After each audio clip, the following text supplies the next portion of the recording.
I'm old enough to remember the Camelot had come to the world. John Kennedy, Jackie Kennedy, and all this. Your uncle said, ask not what your country can do for you. Ask what you can do for your country. But again, action speaks louder than words. And so your uncle started the Peace Corps. And so we went into action. It wasn't just words there. And then today, what we have is what Trump calls the swamp. And I think you know who the swamp is more than any of us in this room here. And so I want to ask you, what do you know of the swamp, and what do you think of Fauci? That's what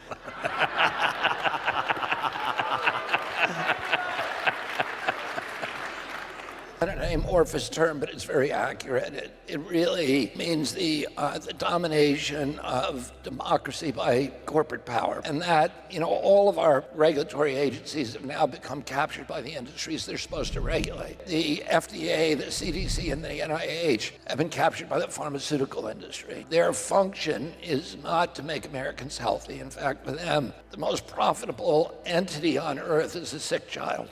And they make the sicker our people are, the more money they make. They're pushing the mercantile interest of the pharmaceutical industry rather than promoting public health. EPA is run by the pesticide industry, by chemical industry. USDA is run by big agricultural conglomerates like Cargill and Monsanto. I've sued all these agencies. The FCC is run by the telecom companies, and they become sock puppets for the industry they're supposed to regulate. And most nefarious of it all, the intelligence agencies are serving the interests of the military-industrial complex. The big companies, Lockheed, Boeing, Northrop Grumman, General Dynamics, and their function is to provide industry with a constant pipeline of new wars so they can sell their products. It's ubiquitous. It's happened throughout all of our agencies, and the intelligence agencies in recent years have become more powerful vis-a-vis our democracy than at any time in our history. They now have the power of these new technologies like AI, which are very, very frightening. They legally now can do surveillance on the American people, which was never true before. They're running many of our most important publications, so they already have the capacity to dictate public perception.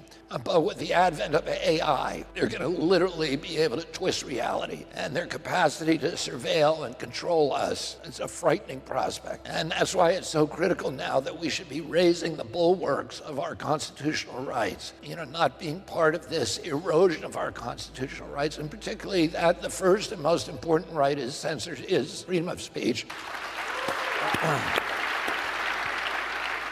Government that has the capacity to silence its critics has a license for any atrocity. We're in a very frightening time now where we are seeing the normalization of censorship. I saw this quote that Vice President Harris' vice presidential partner, Governor Walz, said last year, where he said that the First Amendment is not absolute, that it does not protect misinformation or disinformation. He is legally wrong there. It does protect that. The First Amendment protects true speech and it protects lies. They didn't pass the First Amendment to protect speech that everybody likes. They passed it to protect the speech that's inconvenient, that nobody wants to hear, that's dangerous. That is the price of democracy. The fact that we now have political leaders who do not understand this. I remember in 1976 when the entire liberal establishment supported the ACLU in defending the right of Nazis to march through a neighborhood in Skokie, Illinois that was largely populated by Holocaust survivors. Correct. Everybody was appalled by what their message was. We had to be right. We had to be willing to die for their right to say things that were abhorrent. A guy who wants to be vice president of this country, who does not know the First Amendment is not limited. Louis Brandeis said, the remedy for bad speech, the remedy for lies is not censorship, it's more speech. It is the marketplace. And that, if we don't understand that, we will lose democracy for sure. What about Fauci? a book about Fauci, and 2,200 footnotes in the book, and I invited people at the beginning of the book. All of my sources in the books are, and I invited people to find problems with the book. And if you read that book, I don't look into Anthony Fauci's head. I don't look into Bill Gates' head. I don't say he did this because he was greedy or he was manipulative. I just lay out what they did, and the story speaks for itself. You know, it's a story of really of people involved in terrible, immoral, homicidal, criminal behavior.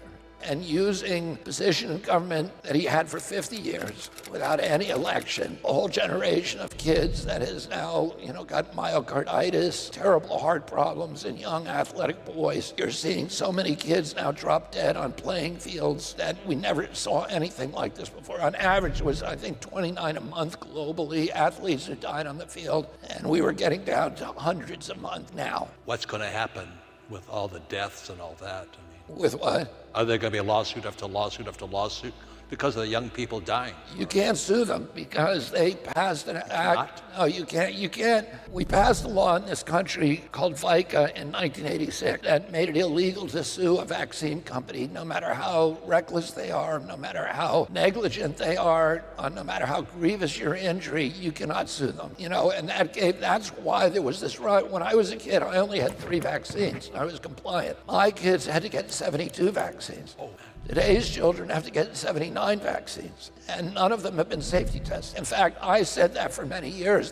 Vaccines are exempt from pre-licensing safety tests. I said that again and again, and Anthony Fauci would say publicly, oh, he's lying about that. So in 2016 or 2017, President Trump appointed me to run a vaccine safety commission, and we had a few meetings, and he made Fauci meet with me and Collins and some of the other people. And I said to him, Tony, you've been saying for years that there's a safety study on these vaccines. Can you show me one? And he made a show of going through this file drawer that they had brought with them. And he said, oh, I left them back in my office in Bethesda. And I said, can you send them to me? He said, yeah, and of course he never did. So then we sued him, me and Aaron Siri. They stonewalled us for a year and on the courthouse. And so nobody knows what the risk profile is for any of these products. We've seen an explosion of chronic disease. And as soon as the industry said, here's a product that you don't have to safety test, that saves $500 million. There is no downstream liability, which is the biggest cost for every medical product. Because every medical product causes injury to some group. It may be rare, but somebody gets hurt. And there's no marketing or advertising cost because the federal government is going to order 76 billion kids to take this product. If you can get that product on the schedule, CDC recommended schedule, it's typically worth $1 billion a year profit to your company. So getting back more to the home front, there's 2 questions. Let's say you're president. How would you go after NIH, CDC, and all that? What would you do as president? But the second most important question for everybody here is you had a child today. It's exactly as you say. They're a lot of money. They're a place to put drugs into. If you fight from Washington, how does a parent fight back at home against the vaccines, or how can they stop this? Thing is, if you're a parent today, part of the responsibility of being a parent is, unfortunately, is to not trust everything your doctor says and to understand that the medical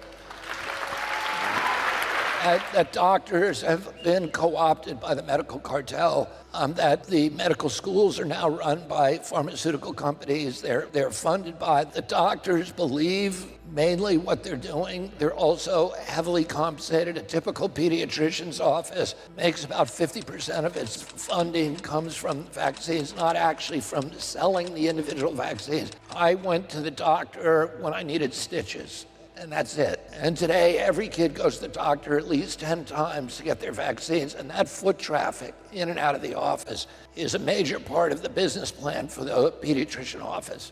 And they're also then rewarded by Blue Cross Blue Shield. It has a reward schedule for pediatricians who vaccinate 80 or 85% of the kids in their office, get these giant bonuses, I think $40 or $400 per kid, huge amounts of money.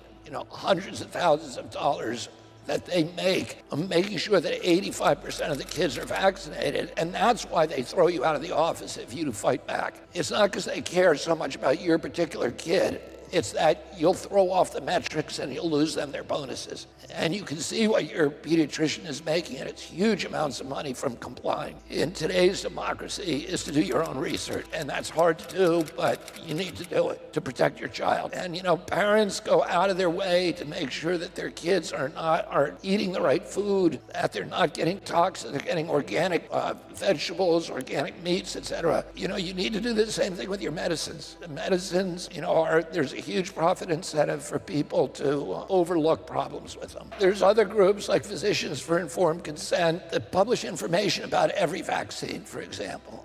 And you can see, why is my kid getting this? What does the science say? What do the major studies say? What is the side effects, et cetera? What are the risks from the underlying disease to my child compared to the risks from taking this product? If you're a parent and you want to be a good parent, you need to do your own research about everything today, because everybody's lying to you. Everybody, like I said, I forgot what your first question was. At the bottom line, the parent fights back. Let's say you're president today. How would you control these big? Yeah, I've sued almost all the agencies. So I've sued CDC, I've sued FDA, I've sued them. I've sued NIH, I've sued USDA, I've sued DOT, I've sued FCC. I just won a big suit against FCC in the Court of Appeals for lying to the public about cell phone radiation, about cell phone safety. And FCC now has to go back and redo all of its regulations on your cell phones. If you got a kid, don't ever let him put his cell phone near his head, and don't let him carry it in one of his front pockets. If it's a girl, don't let them carry the cell phone in their breast pocket. Don't let them carry them anywhere. This is not hyperbole when I say tens of thousands of studies show the really extreme dangers of cell phone radiation. People are not paying attention. A lot of our kids sleep with the cell phone right next to their heads. They fall asleep with them on the bed. Don't let them do that. Get that cell phone, and if you can get away from them at night so that they get 8 hours without it anywhere near them, that is really important. And the head of the pesticide division at EPA, a man named Jess Rowland, I like saying his name because people should know who the villains are. He was pretending to be a public official, but he was secretly working for Monsanto for a decade, fixing studies, hiring corrupt scientists, these mercenary scientists, we call them biostitutes, to do phony studies, and then killing studies for Monsanto that would show the links between cancer and using Roundup. And in many of the agencies, I can name the people who are actually the most corrupt. During COVID, America had the highest body count of any country in the world. We had 16% of the COVID deaths in our country. We only have 4.2% of the world's population. There's countries, we were told Haiti is going to get wiped out by COVID because they're not going to be able to afford the vaccine. Nigeria is going to be wiped out. That's what Bill Gates and Fauci told us. Well, guess what? Haiti had a 1.3% vaccination rate.